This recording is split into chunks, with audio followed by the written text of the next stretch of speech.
Hi guys, my name is Tito. I make videos on personal finance, saving and investing every Wednesday. You really should check out some of my videos and subscribe. I highly recommend them for your financial future. But once in a while, I also review TV shows and movies, like today when I will be reviewing the new film Introducing the Kujus. Introducing the Kujus is a comedy directed by Biodun Stephen. It tells the story of how 5 siblings come together to mark the 5th year remembrance of their mother's passing at their family home in Badagry. Bisola Aiyeola's character is the middle child who gets all her siblings to show up for this 2 to 3 day event, even though she had to deceive some of them just to get them to show up, as most of the siblings were divided and appear to have been holding grudges with each other for a few years, as siblings sometimes do. Anyway, the siblings show up with a few other characters, which creates a whirlwind of events filled with laughs and a few tears along the way. Now, let me say right off the bat that I'm reviewing this film as one of the options that you can see in the cinemas or on the streaming platforms when it eventually gets on streaming platforms, not as a film that I was particularly keen on seeing or as a film that was made for someone like me in mind. The kind of movies I like, the kind of Nollywood movies I like are dramas with a hint of suspense or thriller. Think films like King of Boys or Citation or Oktoberfest or Oloture. Those are my kind of Nollywood films. So for this film, I'm just reviewing it as an option to see in the cinema or on streaming platforms. Now, the film had a star-studded ensemble cast and it stars Bisola Aiyeola, my homegirl. What up, Bisola? She also produced the film, and it also has Femi Jacobs playing the oldest of the 5 siblings and a husband who, yet again, whose wife really wants him to get her pregnant. If you've seen The New Normal, you'll get that reference. Anyway, he's in it, as well as Timini Egbuson, Kunle Remi, Bimbo Ademoye, Ronke Odusanya, Onalaja, MC Lively, and a host of other fantastic actors. As far as the acting went or the performances, it was just okay. Because it's a comical type of movie or type of comedy, what you require more is just for your jokes to land in this type of film than for the acting to be fantastic. And the acting was sufficient and most of the jokes landed. But something that kind of struck me about the movie was the fact that because in the film, a bunch of the actors, well, the siblings, had some unresolved issues, there were a number of dramatic scenes that caused them to get really intense, that made the movie go from comedy to drama all of a sudden, which was a bit jarring for me, if I'm being honest. But I'll talk more about that when I talk about what I didn't like about the film. Now, what I especially liked about the film was the lighting. The lighting was particularly good, especially in the night scenes. There was this scene where they had dinner around this huge tree and they sat in a circle, and the lighting, the background lights, the practicals, everything in that scene was really well done. And I can imagine that filming that scene of people seated in a circle must have been a real challenge for the cameramen. So that was cool. I also liked seeing them film in that really old house in Badagry.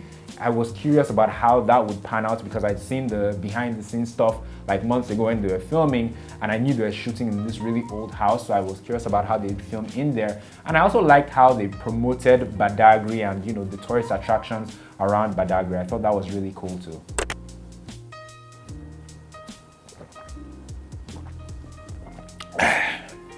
I need to be a bit diplomatic with this. What I didn't like about the film was how...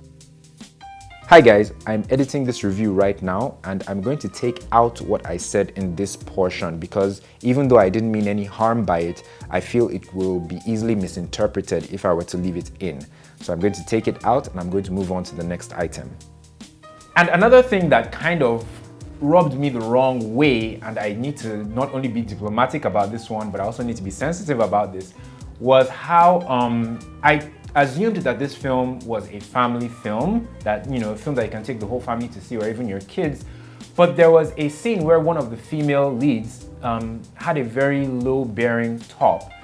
And I'm not going to say her name, obviously, but she's a very attractive lady. And I mean, up until that point, they had done a good job of, making her look age appropriate and making the film family friendly. But then there was this scene where the top was a bit low cut, and I mean, there was nothing wrong with it if it's a film that's not for kids, but I felt in that moment, and I think a few people in the cinema felt it too, that this is a bit much. And I know if I had kids or if I brought kids to see that film, I would definitely have felt a bit awkward, which made me now question if Introducing the Kujus is actually a family film. I suspect there's a story behind that wardrobe issue. Maybe what she was meant to wear in that scene wasn't available, or there was something wrong with it, so she ended up wearing what she wore. I'd like to know what the story was, but I don't know. Maybe I'm just being extra. Maybe it's just me, but I mean, if you're gonna make it a family film, you know, those little things, I think they matter. Finally, I could say a thing or two about the duration of this film, but let me not exhaust what little grace I have left with the friends that I have that were involved in this project. At the end of the day, Introducing the Kujus is a comical type of film. It's a light-hearted Nollywood comedy. At certain points, it reminded me of the American 90s film Soul Food.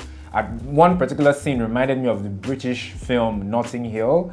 If you've seen the movie, you know what scene reminds you of Notting Hill or reminded you of Notting Hill. Who should see the film?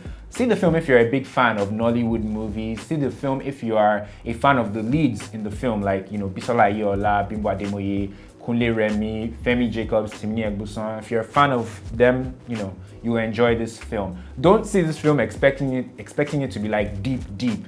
It's one of those films where, you know, you just go into the cinema, have a good laugh, and you enjoy the film. So yeah, it's that type of movie. Like I said, not necessarily for me, but I think it's still a good film. Well, that's it, guys. If you enjoyed this movie review of Introducing the Kujus, please do me a favor and like the video by clicking on the like button. I would really appreciate it. And feel free to subscribe to my YouTube channel as well if you're watching this on YouTube. Also, please check out some of my personal finance videos. Remember, my channel is more about personal finance videos on saving and investing. You know, we're going into a new year, and you know, the global economy is something else these days, so you might want to do well to learn a few things about how to manage your money better in the new year. So check out some of my personal finance videos. I will also be doing reviews very soon of the new films coming out, Finding Hobby and Cambly, The Whole 30 Yards. Osazi Godaro also has a new, like, futuristic sci-fi thriller-ish kind of film coming out soon called Ratnik, I believe. I'm actually looking forward to that. I may do a review on that as well. Thank you guys so much for watching. Like, share, and subscribe. Check out some of my other personal finance videos, and I will see you in the next one. Take care.